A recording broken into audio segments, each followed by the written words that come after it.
In the previous unit, we learned how to solve the trajectory planning problem in the joint space. But clearly the user wants to solve the same problem in the operational space because that's the natural space where the robot motions are programmed. So how to exploit the results of trajectory planning in the joint space for the operational space? The main advantage of the technique that we developed in joint space was the fact that we recast the problem, which was a kind of vector problem for the vector of joint variables, to the individual joint variable. So we want to exploit this result, and we want to have a scalar variable to solve the problem in the operational space. When we speak about operational space, you know that the end effector pose consists of both the position and orientation. So clearly we have to treat position and orientation in a different way. Let's start with position. And this is quite simple if we resort to the parametric description of a curve in the space.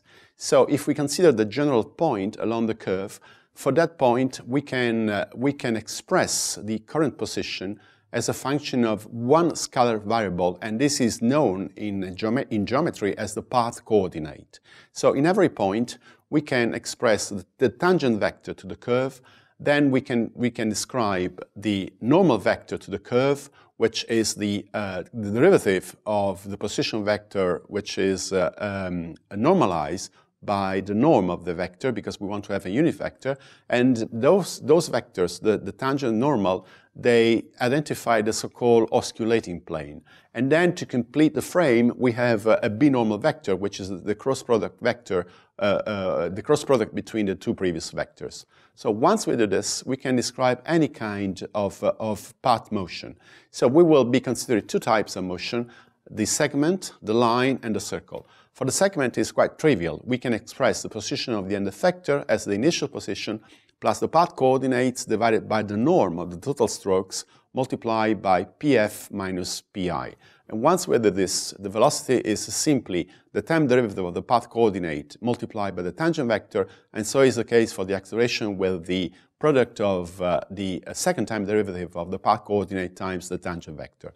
For the circle, it's a little bit more complicated, but not really, because, I mean, the circle is not in one of the orthogonal planes. So typically, you're given the center of the circle, you're given a radius, and the solution consists in computing the rotation matrix between a frame which is annexed to the circle, you know, with the symmetry axis of the circle, with the plane of the circle, and the base frame. And once we do this, we can express the position as a translation by the vector from the origin of the base frame to the center, plus the rotation matrix, and then we introduce a rho variable times cosine s over rho, sine s over rho, and 0 for the z component, and then we compute the position. And once we do this, supposing that the rotation matrix does not change over time, we can easily compute the velocity and the acceleration. Likewise, we can solve the problem of computing the motion through a sequence of points. You will find the mathematics in the slides as well as in the textbook, and we can replicate this solution with the path coordinates for each segment. So suppose that you have the generic j point, j minus 1, we can compute this as a sum of the various segments if we adopt like line segment, and then we can compute the velocity and the acceleration. And we can compute a time interval in such a way as to guarantee the actual motion over each interval. So this concerned with position. Let's now cope with the problem of solving the orientation. As we have done with the position, ideally we would like to adopt one path coordinate.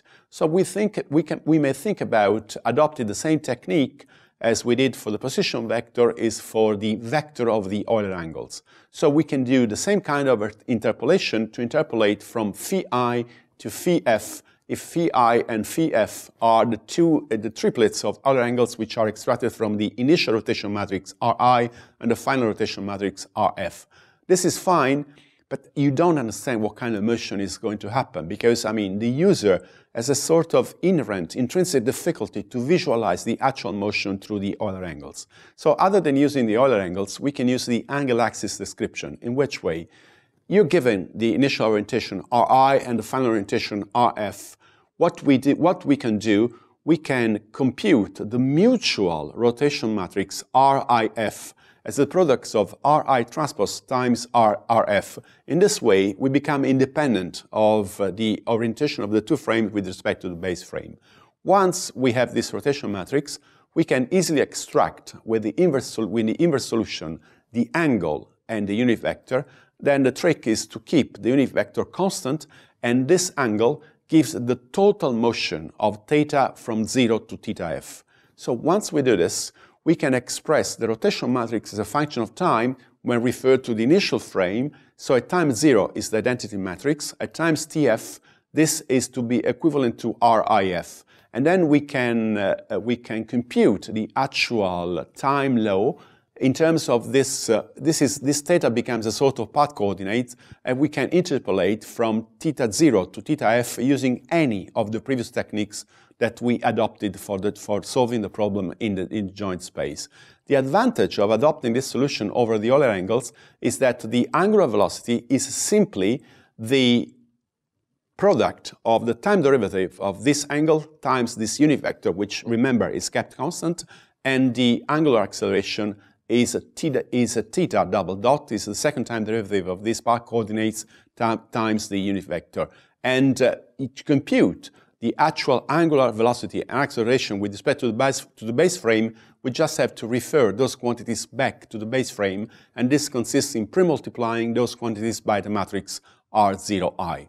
So this concludes the trait of the trajectory planning. We learn how to solve in the joint space. We learn how to solve in the operational space. So after solving the planning problem, we are now ready to solve the control problem for robot manipulators.